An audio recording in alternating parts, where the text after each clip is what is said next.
I feel like you're looking at your hands and you're like, my hands are tied. There's nothing I can do. But the soul connection is very undeniable. What I have here is the Two of Cups. They're looking at each other and they both recognize the connection that they have with one another. And I feel almost like it's, nothing can be done, nothing can be acted upon because you're in a relationship. And yes, this connection is very strong, it's undeniable, and the other person's aware of it too, but they're also aware that your hands are tied. So unless you move away from it, unless you make some major transformation in your life with the Death card here and move away from it, then the two of you can be together. And I feel like some of you are contemplating, you know, like you're building that bridge to extend across the river or the stream so that you can get to the other side. It's a slow process. You're building it brick by brick.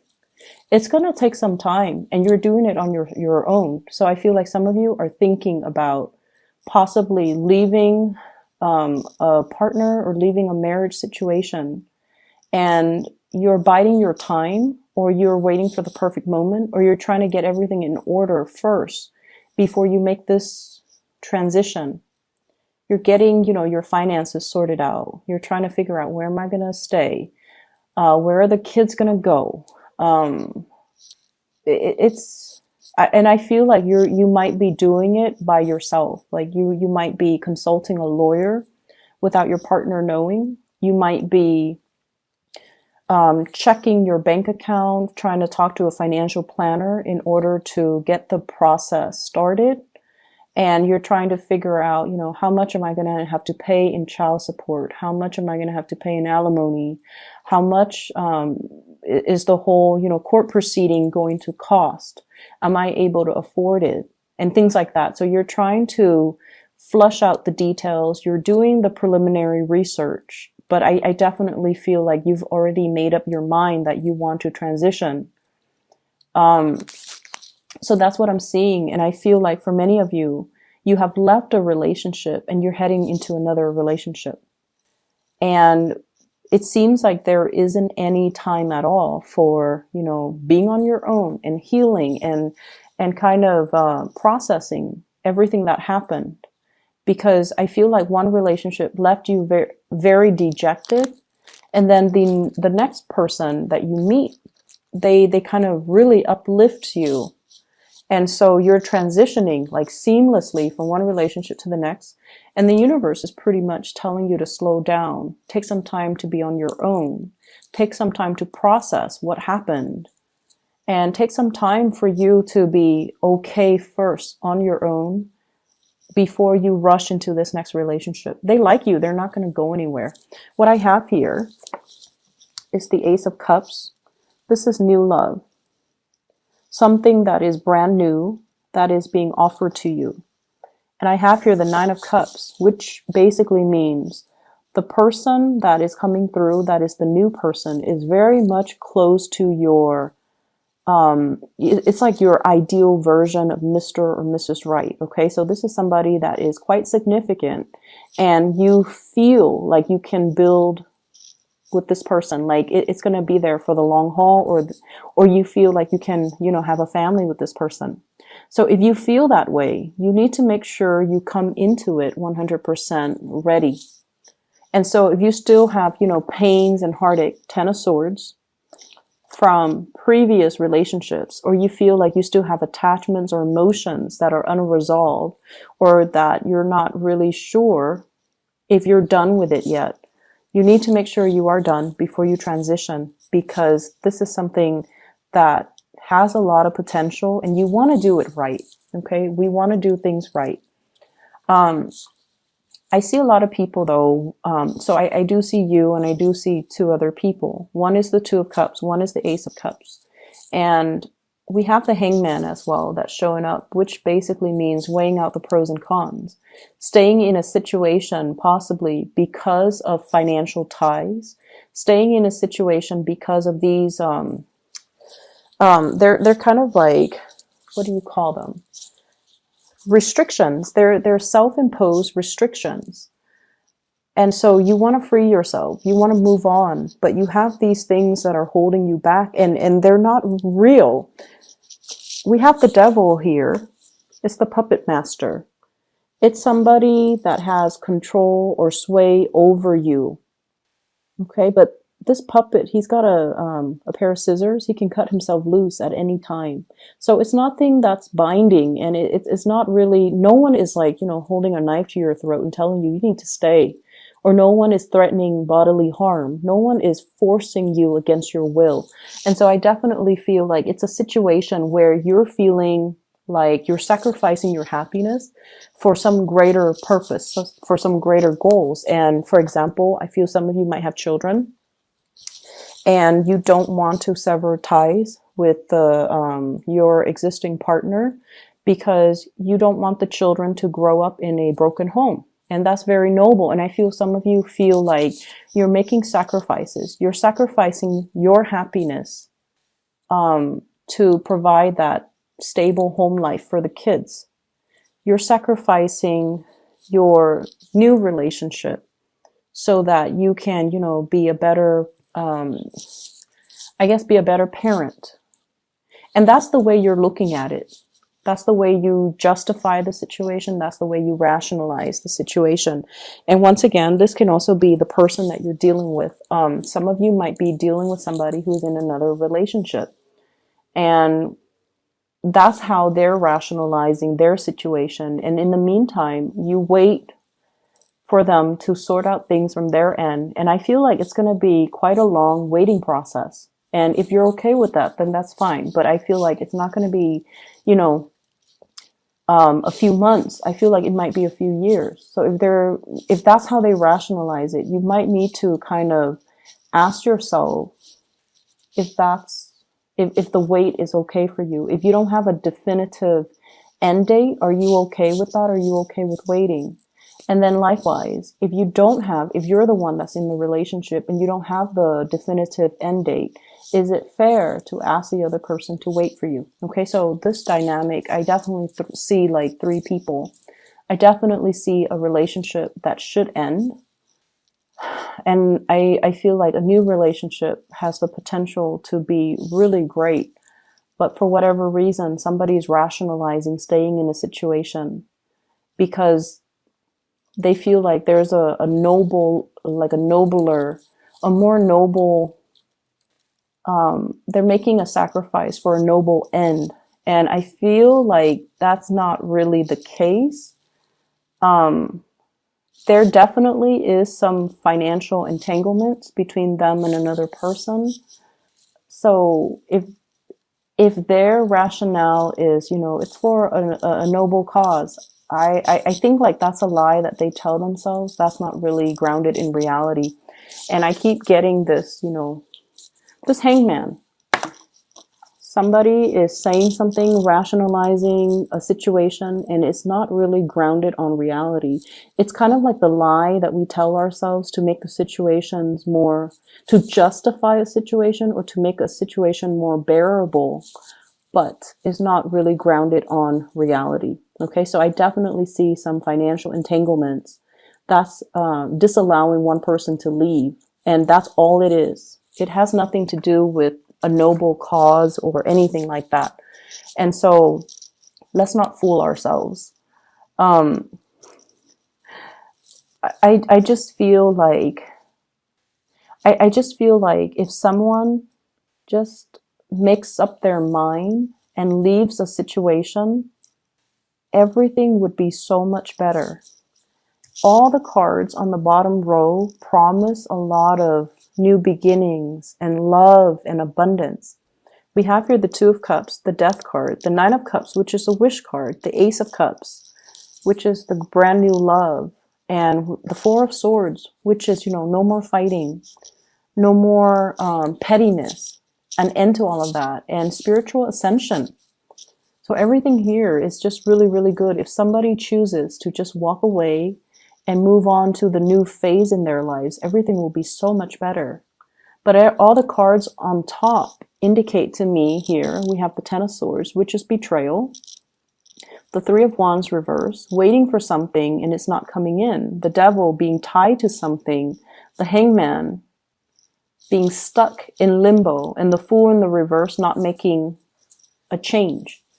Doing the same things over and over and over again and not getting a different result because, you know, of course, right? If you keep doing the same things, you get the same outcome.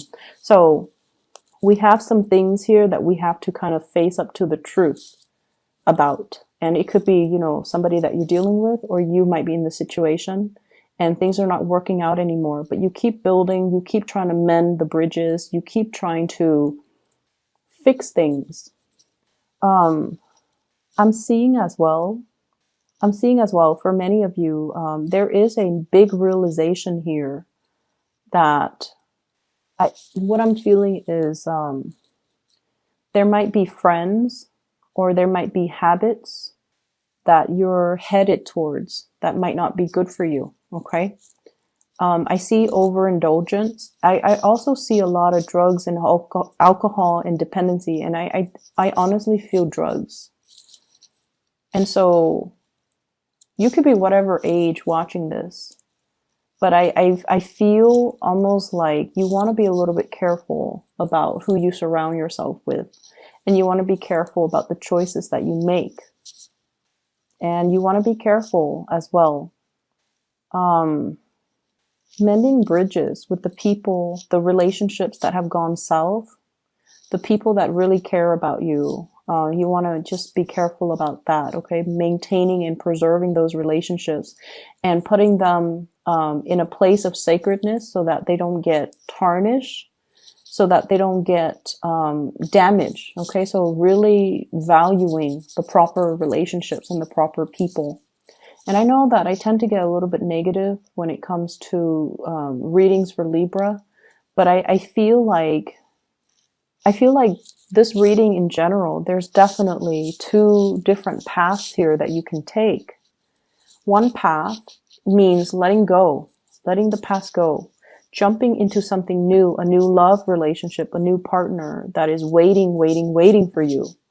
And then the other path is about stagnation, and it's about, you know, toxic situations. And I feel for some of you who might be a little bit younger too, branching off with a new group of friends who care about you, rather than getting involved with these group of friends who actually get you in trouble. Okay, so that's what I'm getting here with this spread. And I really can't, you know, interpret it another way. And I feel like, you know, you have so much potential here to walk the right path. So once again, this reading might run longer than expected, but I feel like I want to get the message, why the energy is so like split right down the middle. First of all, we have here the World, and this usually denotes to me as well, you know, a sense of protection. And here's the thing, when it comes to this protection, there is divine protection where, and you know, Sagittarius, they get this because they are always divinely guided and protected. They're kind of clumsy, and a lot of the times they overestimate their abilities. And I don't know if, you know, Sagittarius are cross-watching. If you are, no offense, but Sagittarius tend to overestimate the capabilities. They overextend their time, and they're a little bit more accident prone. But they always bounce back. They always, you know, land on their feet. It's divine protection. They're divinely protected by their ruling planet Jupiter. Okay? And then I feel for many of you, there's a sense here about somebody being very sheltered. Okay? Protection coming from, not so much from the divine, but coming from a physical person. Every time you run into trouble, somebody is there to bail you out. Okay, so it's like you're living in a bubble. You're living in a bubble, and you feel like life can never go wrong because every time something happens, somebody comes and bail me out. And obviously, this is not going to apply to everybody. It's going to apply to those select few that are dealing with this issue, because I'm asking why the energy is so split down the middle. It's like you're hitting a fork in the road and you're trying to decide on the path that you want to take, and one path will negate the other. If you choose this path where you're surrounding yourself with the wrong people and getting tempted to do the wrong things, that's what life is going to be like. Stagnation, lack of progress, okay? If you're choosing this really beautiful path, new friends, self-love, moving forward, recognizing, like mending bridges, okay? Mending the rifts between you and other people. Acknowledging the mistakes that we have made to create these rifts. And then aiming to not make those mistakes in the future. I feel like it's going to allow you to reach a place of harmony. But going back to this, every time we make a mistake, somebody comes into the picture and bail us out. We don't learn. We don't learn as a result. And I feel like this is what life is about. Every time you made a mistake in the past, somebody has come and bailed you out. And so you're at this junction in your life right now, and you feel like, oh, if I take this path here, which is not good for me, at the end of the road, somebody's gonna, bail me out. And that's a fallacy. I don't think that's gonna happen. But you believe in it. And so what you do right now is very, very important, Libra. Don't let the choices that you make negatively affect the people around you. And especially, don't let the choices that people around you negatively affect your life as well. Surround yourself with better people. Surround yourself with people that really care about you. Okay? You have a lot of love here. So that's what I'm feeling. And I feel like that's why the cards are so clearly split down the middle. A lot of the times, life deals us with difficult circumstances and difficult situations. Because before we were even born, we sign a soul contract. The lessons that we want to learn, the people that we want to meet, the people that we choose to be with, all of those are basically signed and created with your soul contract.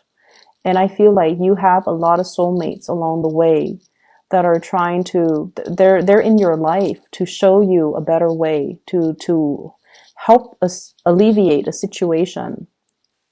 And I feel like you might not have realized who those people are until they're no longer in the picture. And then I also feel like, the life that you have chosen, it comes with a lot of divine protection. People protecting you, sheltering you from the negative things. But I feel like it's disallowing you an opportunity to really live your life, make your own choices, and to deal with your own consequences of those choices, because they always are there to soften the blow or cushion the fall or protect you in some way. And it's creating this false sense of security is what I'm feeling.